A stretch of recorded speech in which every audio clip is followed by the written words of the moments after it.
Okay. Chord starting now. Yobos! This is We to Play, the Brint and Bushwicks of YouTube, and welcome to Balan Wonderworld Reviews. Good way to do this. So anyways, I'm going to be doing reviews of Balan Wonderworld. That is too loud. So, I love the game. Coda loves the game. Galaxy Wisp and Plant Shy Guy not so much.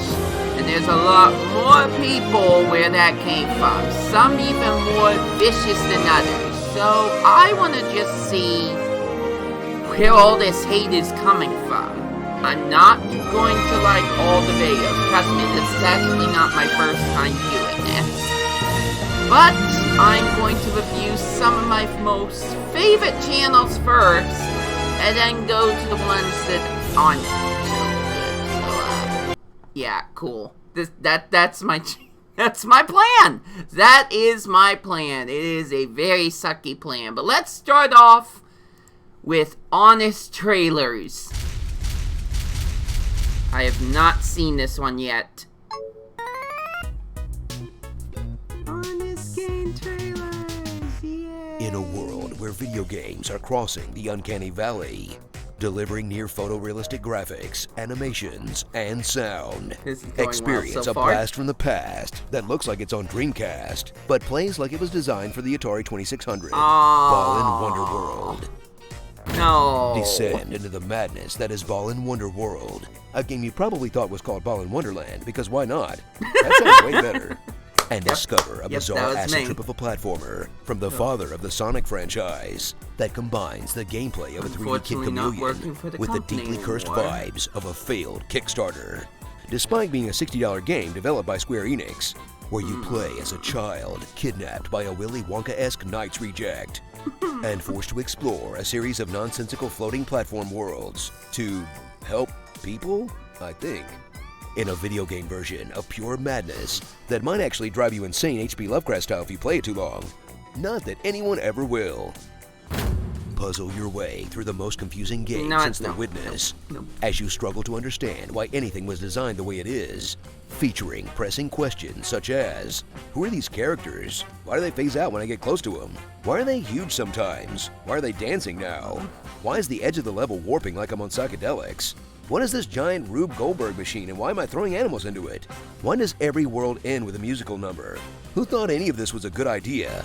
And that old classic, what am I even doing with my life? Okay, I guess technically making really bad choices is the answer to that last one.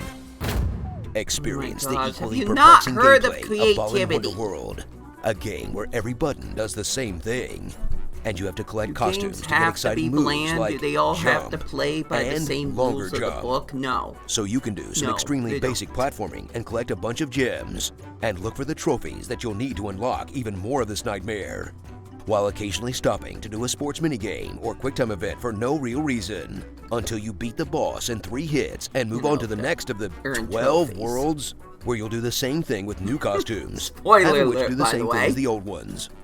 In a gameplay design where they just took a look at Mario Odyssey and said, hey, what if this was worse in literally every aspect? But if you thought that all sounded way too straightforward, imagine if it still managed to control like somehow, and some of the costumes turn their powers on and off randomly, because the game is mocking you for trying to play it, I guess.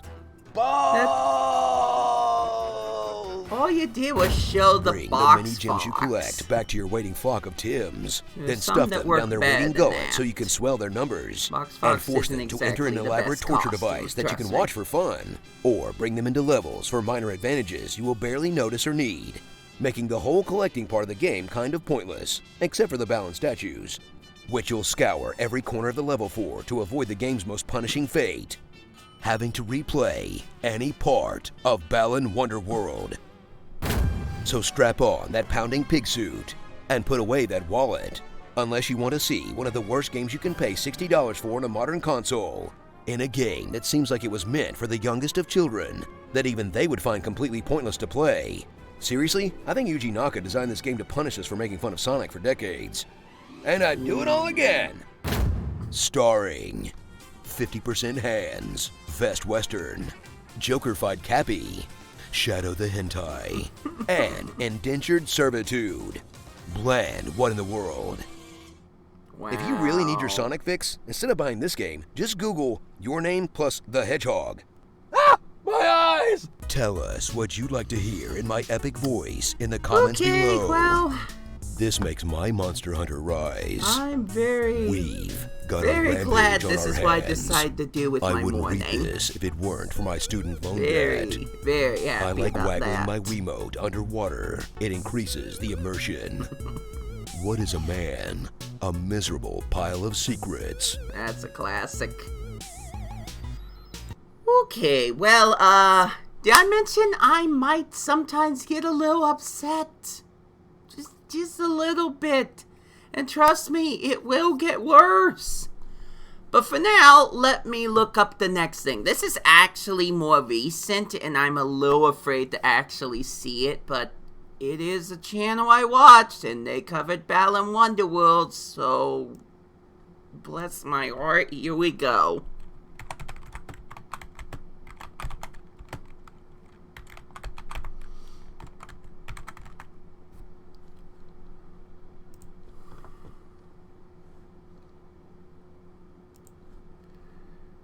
If you vape, you could be inhaling toxic metals into your lungs. Balan Wonderworld is a video game developed by Arzest and Balan Company and published by Square Enix for the PlayStation, Xbox, Nintendo Switch, and PC in 2021. The game was directed by legendary Yuji Naka, creator of games like Sonic the Hedgehog, Nights into Dreams, and of course, the all-time classic Billy Hatcher and the Giant Egg, about a boy and his giant egg. Alongside Mr. Naka, the game was All good crafted by the stuff. legendary Naoto Oshima, artist and designer of games like Sonic the Hedgehog, Nights into Dreams, and of course the all-time classic Tommy Lasorda Baseball, about a man and his giant baseballs. I was about to say, did Jumping it into the just history of these repeat two itself? gentlemen would be a Herculean task, as the two of them have been involved in some of the biggest video game franchises ever. They were Yet. integral to Sega during the company's rise in the home console market and iconic figures in games development history. They're walking legend, people. We won't take up your time laying out every single step of their careers. We know they're important. You know they're important. We all know Sonic R is important.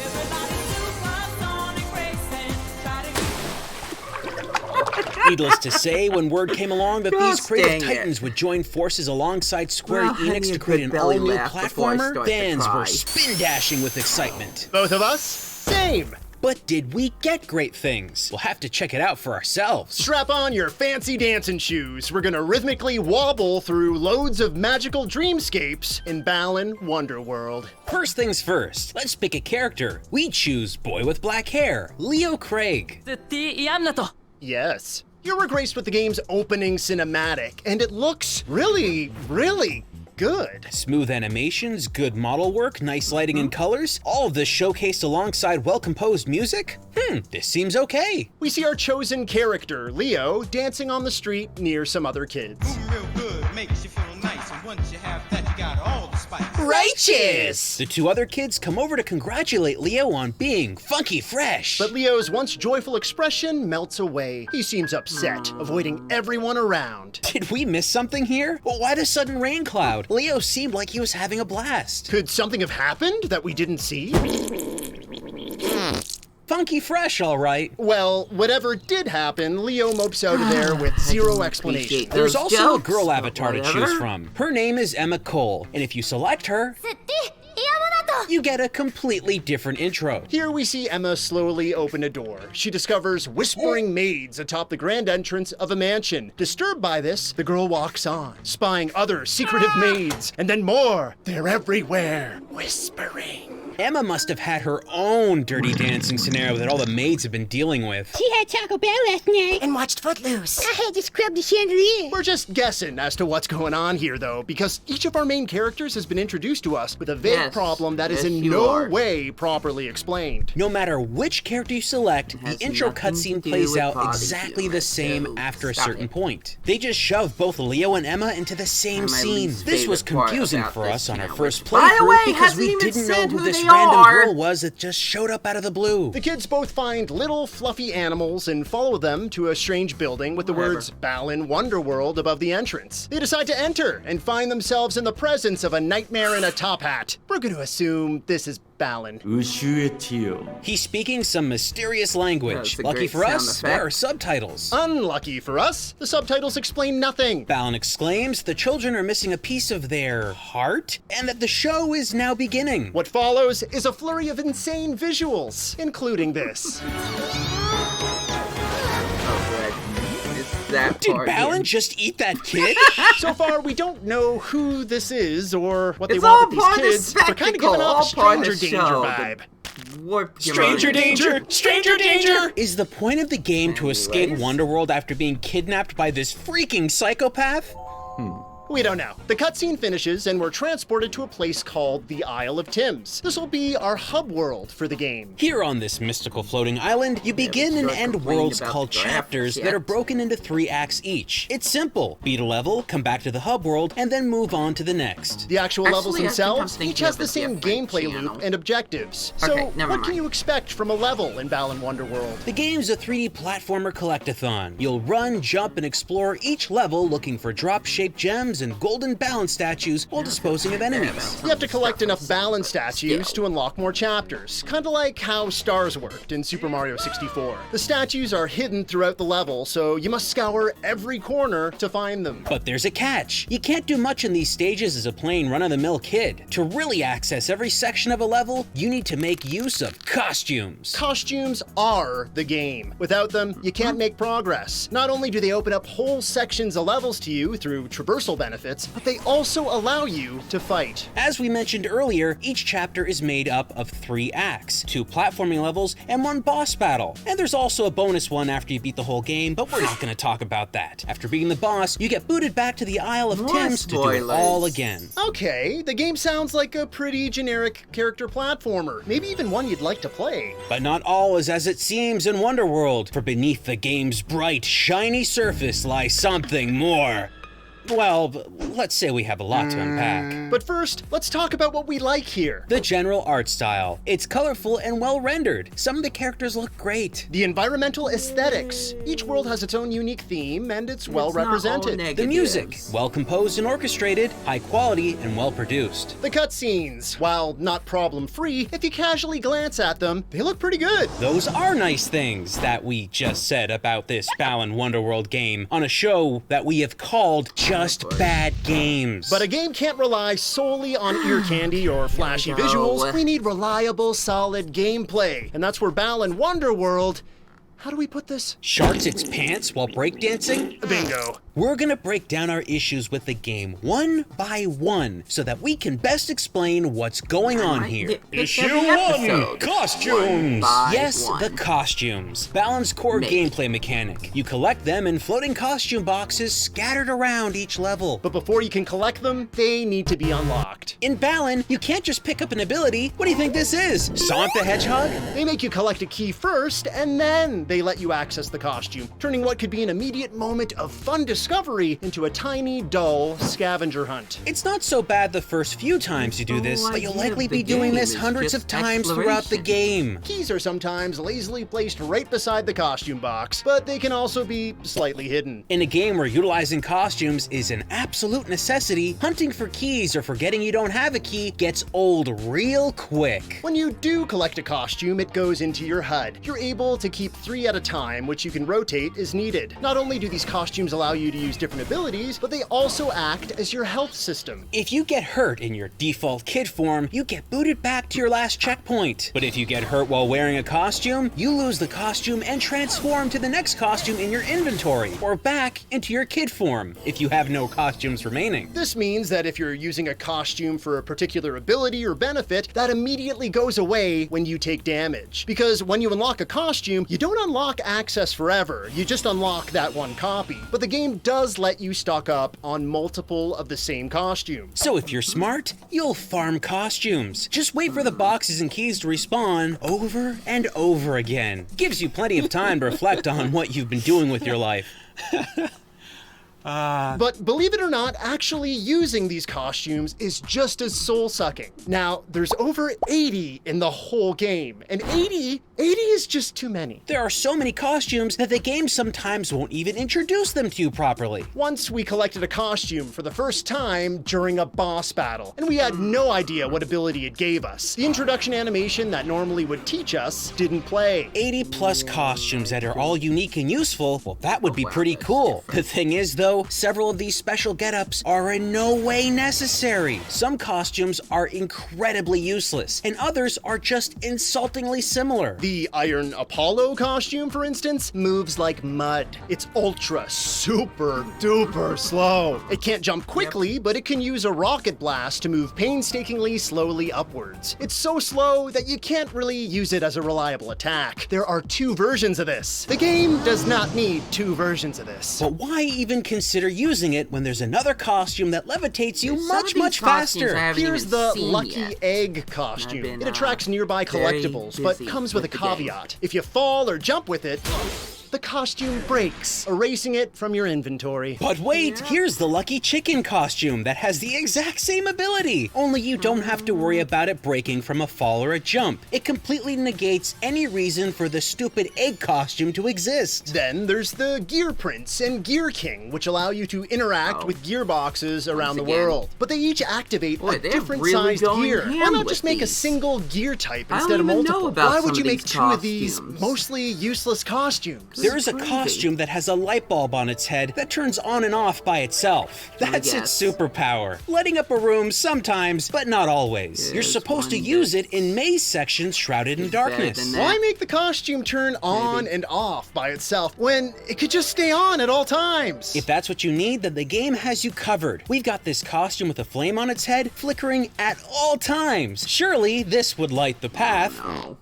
You've gotta be kidding me. The Metal Bad Boy, Happy Horn, and Amadeus costumes are virtually identical. They utilize the same platforms to play a song that earns a pitiful amount of drops. We only need 1 of these! There are too many costumes that just do the same thing, like float, or do a ground pound attack. We can only use 1 at a time. Why include so many? However, they did manage to include some unique abilities, like Telepotter. This costume replaces jumping with the ability to teleport you short distances in the direction you're facing.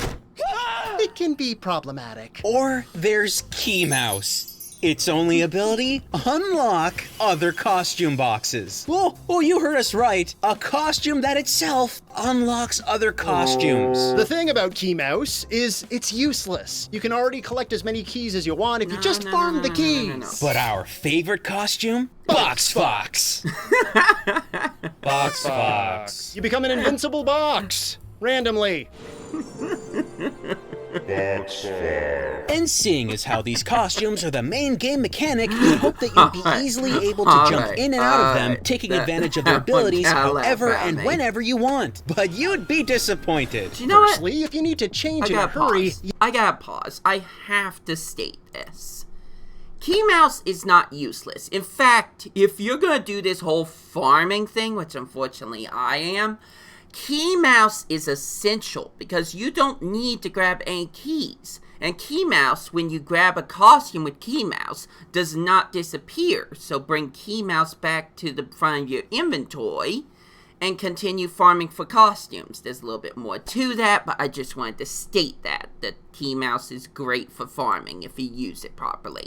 Yeah, good luck with that. The changing animation is slow, and it can only be done on solid ground. And then, like Box Fox, some don't give you control over their attack or action. They just randomly start firing projectiles or box whenever they feel like it. Or there are costumes that have attacks that you can control, but are way too slow to be of any use. Like with Hydrant Man. You have to stay in one place waiting for his ability to power up. Because of this, you can't avoid incoming attacks. The cherry on top is that when the ability is attacks. finally charged, it's almost impossible to aim properly. And then, some costumes take away your jump. They make it so your character can't jump. In a Puzzle platforming game. Sometimes the ability that was important enough to take away your jump doesn't even work properly. There are clearly a lot of problems with the basic costume mechanics, but what's worse still is how these lackluster duds interact with their surroundings. Issue 2, Levels. The levels in Balan Wonderworld are functionally broken in many ways. Firstly, they don't seem to be designed to mesh well with the costume system. Here, we frustratingly got stuck with the Iron Apollo costume during a platforming section. With no way to revert back to our kid form, we were forced to move forward and jump over a tiny gap without touching the lava below. Well,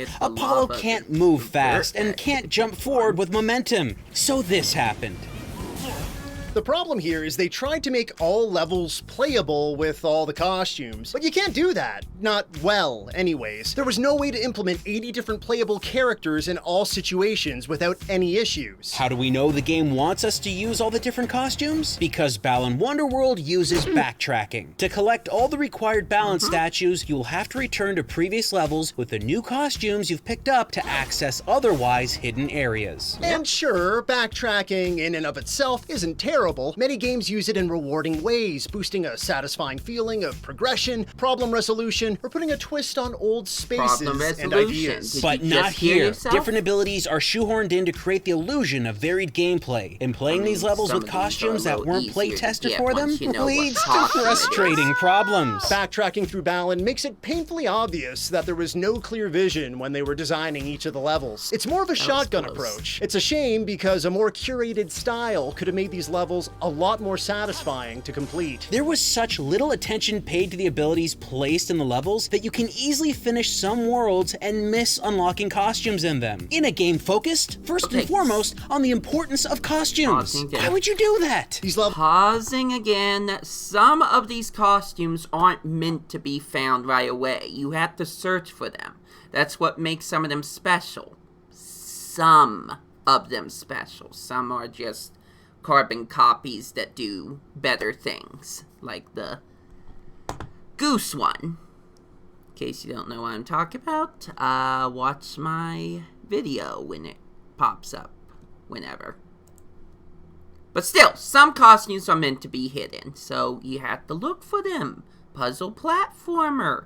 Looking around the stage. Come on, guys. Levels are so poorly designed that they don't even properly teach the player how the basic gameplay systems work. Like these stupid Tims. You see them follow you around with no idea what function they serve, and then when you finish an act, they chant at the end gate and unlock it. But in one instance, we couldn't finish the level because the end gate tree thing wouldn't activate. We realized the Tims were missing. Well, you can lose Tims if they've been eaten by these plants. Why didn't we notice this earlier? Because the game didn't show it happening. Turns out these carnivorous flora will only eat Tims if you're not looking directly at them. Like here, we tried tempting a plant with a Tim buffet, and nothing happens. Then we rotate the camera away from the plant, then bam! It suddenly has a squirming treat in its jaws. They already don't explain how the Tims work in general, then they hide important events from the player like a Tim getting Tim-napped. Are the developers intentionally trying to mess with us? We only noticed this was happening because somewhere in the distance, we heard this. But if you don't know what's going on, then that sound literally means nothing to you. When the Tims get eaten, you need to save them by jumping on the flowers. If you don't, they won't follow you to the end of the stage and activate the exit. The game never tells you any of this. You have to keep an eye on these fluff balls and make sure they get to the end okay. It would have been nice. It's an escort mission. Every level is an escort mission.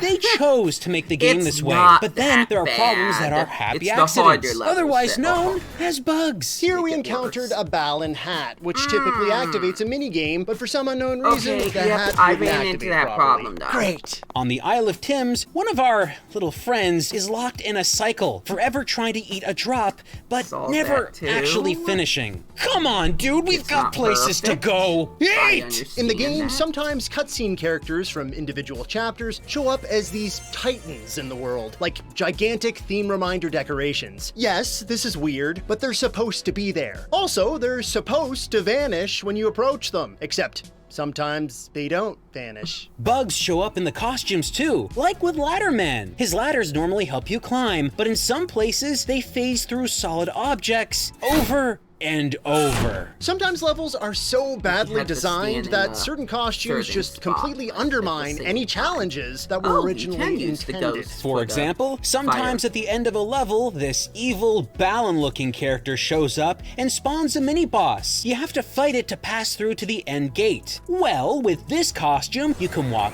right over the wall, completely avoiding the fight. There's also a ghost costume in the game. Hey, it's the ghost of the money we wasted on Balan Wonderworld. My ability is I demean you for your purchasing decisions.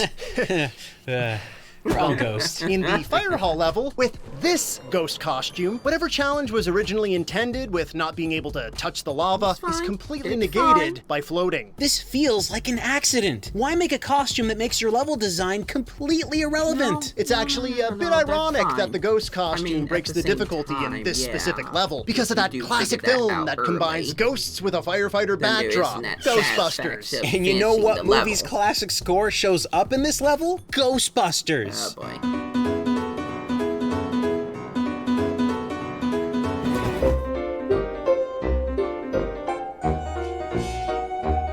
We know it's not the exact same tune, but the similarity is undeniable. Yup, the levels in Balan Wonderworld have flaws in the way that they're set up, in the glitches they hold, and in the way that costumes interact with them. But how you actually move through those levels, haha, now that's going one notch worse. Issue 3, Controls. As odd as this sounds, Balan Wonderworld has controls that are overly simple and complicated at the same time. There's only one action button, and every face button replicates that one action in the game. One button action sounds simple enough, but what that action button does always changes. One action button that is never the same sounds complicated, and especially complicated in combat. Instead, your character might launch out a long frog tongue, or enter an up-close zoom view of the enemies, both of which do nothing to fend off attackers. What do? Well, if you happen to have another costume in your inventory, you can change, and hopefully those have the ability to help you fight, or at least jump away from trouble. Otherwise, tough luck. You can't even switch back to your regular, jump-capable kid form for a quick getaway. Not without taking damage, that is. You'll quickly start avoiding these lame and underwhelming costumes in favor of ones that at least do something useful with the game's single action button. This one action button mechanic has been described as a simplification of controls, but one action button does not simplify this game. Not when necessary functions like jumping and defending yourself are sacrificed in favor of so-called simplicity. Heck, this problem is present in the main menu way before actual gameplay. Every face button does the same action. There's no back button. You scroll to the end of every menu and choose an icon to do something as simple as go back. Just let us use another button for crying out loud. We got plenty of them. With all that said, it's time we talked about another head-scratcher that makes use of the single action control system, and that's Issue 4, Balan Bouts. A Balan bout is a type of bonus stage within levels. They're designed to hand out Balan statues. Some levels have more than others, but they're all very similar. Each one offers a series of QuickTime button prompts that require you to hit the action button on time or hit it repeatedly really fast. Your performance is graded at the end of the event on a scale from excellent to oops. These get mighty repetitive mighty quickly. But this doesn't mean they're easy. Sometimes the hit detection feels off, like your button press is registered either later or sooner than it actually was. And unfortunately, if you miss just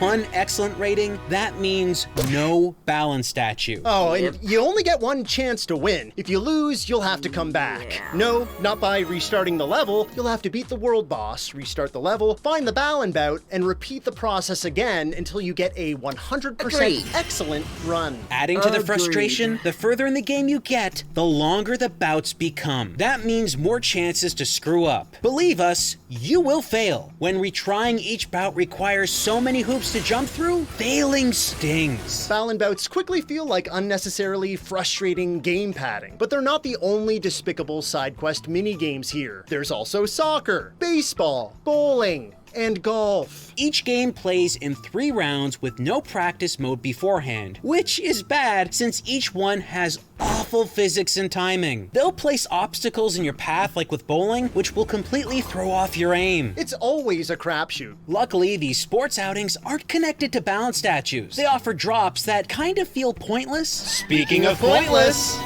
Issue 5, Plot and Cutscenes. Let's talk about the game's cinematics again for a moment. We mentioned earlier how they look great for the most part. It's true, but the more you watch, you start to notice some odd choices. Check this out. In several scenes where there's supposed to be a crowd, they've used what I can only describe as bowling pin people instead of actual models, despite the fact that in this scene, they actually used real people. Bowling pin standees may have been intentional, but we don't know for sure. Effort is all over the place with this title. Take the game's opening, for example. They spent time rendering out cutscenes for each of the 8 main characters you can play as. But the character designs are just palette swaps of a generic male and female character. Same models, different hair color. Repeating the same assets over and over and just changing the color? Who would do that? To add insult to injury, these cutscenes lose impact because they rely almost entirely on characters emoting. We're not told anything, though, through narration or subtitles. Makes me long for the cutscenes in The Quiet Man. At least we got fluid character movement and could pretend we knew what characters were saying. Balan will be remembered as a classic. Never mind. The confusing thing is Balan Wonderworld does choose to use dialogue sometimes. The opening and ending cinematics use a gibberish language that fans have dubbed Balanese. This is then supplemented with subtitles.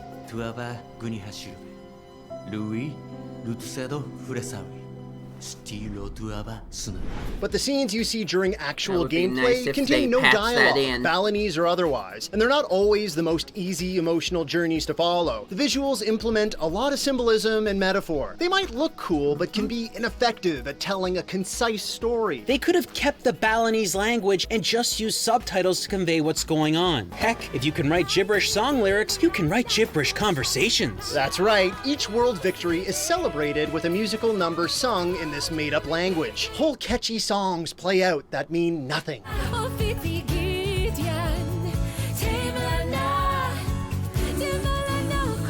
You paid full price for this. Maybe they should have taken the time they used to record English versions of those songs and put it towards They cutscene did! dialogue.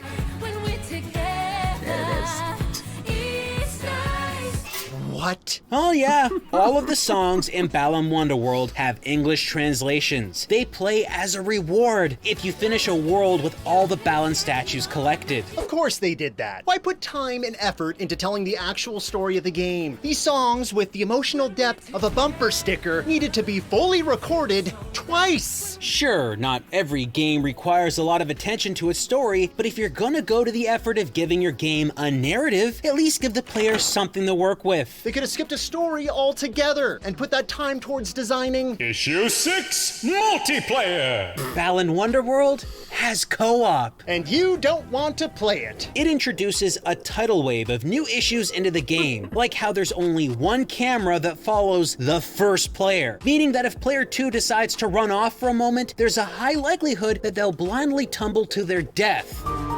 Yes. They don't even have to die, just get too far away. They'll blip out of existence and respawn close to player 1. Not the most fluid gameplay mechanic, but they did attempt to solve this. You see, when both players stand close to each other, they get bound together with some kind of force field. This allows the characters to be moved in tandem with one player's inputs. The best a multiplayer team behind Balan could come up with is one where the second player doesn't need to control their character in the slightest. Smart. And things get even more head-scratchingly weird when costumes are thrown in the mix. You each collect a different costume in the levels, forcing you both to fight over what can be found in the stage. There usually aren't enough costumes to go around, though. This is really annoying in boss fights where the costumes are most needed. An unlocked costume box sometimes won't respawn for player 2 if player 1 has the costume in their HUD. Player 1 has to get hit and lose a costume before it will respawn. So until then, player 2 can't do much except sit back and let player 1 do all the work. Which That's maybe true. isn't so bad because playing a Especially chaotic World boss 2. battle with this messed up camera is a nightmare. Are we finished yet? Nope. there's one more chunk of the Balan Wonderworld experience that we need to dig into. Colored drops and Tims. Bonus issue, colored drops and Tims. Throughout all the levels, there are various colored drop-shaped gems you need to collect. As we saw earlier, Tims love to eat these things in the hub world. It's a cute but ultimately time-consuming affair because you have to watch them devour the drops in real time before laying down more for them to eat. If you feed the Tims enough drops, they build structures to interact with, like trampolines and something called the Tower o' Tims. These structures have no purpose. They in no way impact your progression through the game. You, as the player, can't even interact with them. So why go to the hassle of collecting drops and feeding Tims? Well, because if you don't, you won't be able to unlock the hidden Balan costume. If this costume sounds interesting to you, great! Let's talk about how you get it. You have to feed a single Tim enough colored drops that it spawns 3 different colored badges, red, blue, and purple. Then you pick another Tim and do the same, but continue to feed it drops until it gets really big. You throw the small Tim at the big one to breed a Tim egg that hopefully hatches a crowned Tim. It's randomized, so it may take a few tries. Pro tip, save your progress and keep exiting and reloading until it finally works. But we're not done yet. You also have to scour levels looking for rainbow drops. These are rare and difficult to find. Accumulating enough of them can take a while. Pro tip, let the game break itself so you can get as many rainbow drops as you need with very little effort. You feed these rainbow drops to a statue until its meter fills up. Then you feed it your crowned Tim, and the statue turns into this epic, hulking negative. You ride this Tim to a floating island in the sky, and there you find the Balan costume. And the costume, it gives you the ability to fly and glide across virtually every level, completely bypassing everything and breaking their already broken design. Pro tip, don't play this game. Why would you want to play this horrible game for so long to unlock a costume that essentially lets you glide through levels you've already played to death? I don't know, but it's at least a symbol of overcoming the trial, pain, and... Did we just lose the Balan costume because of a game error? Well, this game should have been better. And for the first time on Just Bad, we're gonna show you exactly how to fix it. How to fix this broken Wonderworld. Costumes. Get rid of the bloat. Focus on smaller amounts, like 1 per world. No need to double up on redundant transformations. Lucky Egg, smash it to pieces. Iron Apollo, blast off, buckaroo. Key Mouse? Off, Key Mouse! We already have costumes that do what these do, and better. And in the case of Key Mouse, he can go suck a lucky egg, because we have already decided that this game needs to ditch the keys. You should be able to collect a costume willy-nilly and always have access to it. But if you always have access to the costumes, how can the health system work? Revamp it. Use a health system that is recharged every time you collect a certain number of drops. Give added purpose to collecting them, beyond the slop show that is getting the Balan costume. Levels. All the levels and boss fights should focus mainly on world-specific costumes. Keep it simple while allowing the chance to wring out as many cool ideas from abilities as possible. Controls! Jump button. We need it. Now, have 1 button to use special abilities and a 2nd button to jump. It worked in 1985, and it works today. Balan bouts. Multiplayer. No! Story. Present the game in a real language, either spoken or with subtitles. This will make the plot easier to follow and give players a connection with what's going on. Oh, while we're on better explanations, introduce the game's villain. This sinister Balan over here, we need to know what they're all about. We beat the game and still don't know what's up. By the way, yes, we know there's a novelization of Balan Wonderworld, and no, we didn't read it. If it was truly important, they should have included it with the game. Couldn't hurt to have a costume carousel accessible on the fly that allowed players to easily hop through all the abilities. But I think that's about it. And that's how you easily make Balan Wonderworld a worthwhile experience. You know the sad part? A better Balan-style game exists. Yeah, just play Super Mario Odyssey. It's essentially the same type of game, but tuned to perfection. The accessible abilities are woven perfectly into the designs of the game's beautiful and creative world. And you even got eyes on a hat. Super. Balan Wonderworld is a dreadful experience, something that becomes more apparent the more you play it. We can't deny that a massive amount of effort went into this game, and though we believe many parts weren't well thought out, the game isn't a work of laziness. If anything, it tries too hard in all the wrong places. Not one costume, not one level, not one element was designed as well as the first 3 Sonic the Hedgehog games, which for us is surprising considering who was involved. While certain visual aspects of this game shine and some ideas show glimpses of creativity, Balan Wonderworld at the end of the day is a video game, an interactive experience. And as a game, well, it's just bad. Well, went and sat through that one. But guess what? There were worse. At least I enjoyed this to a degree, but there are reviews that dig way further into this game and they're just kind of monotonous. Now, I don't know what my next review for Balan Wonderworld is going to be, but I'm going to say this. This nice little screen you're seeing here with my face bigger than the video. Yeah, that's gonna disappear. This is actually my most recent video for the Balan Wonderworld reviews, which hopefully will be allowed on YouTube. I really don't know if I'm already kind of pushing the boundaries on that one. But, regardless, some of them are good, and a lot of them are bad, so we'll just have to go through each and every one of them. No. Not every review. I mean every video I do decide to review. And trust me, some last an hour. Around an hour! And I did not like those. But guess what? I reviewed them. And you might get to watch those, but we'll find out when I decide to come back to this series. But until then, and until my next episodes, this has been We To Play. I got nothing left to say, so I hope you enjoy your day. Take care out there, and I'll catch you later.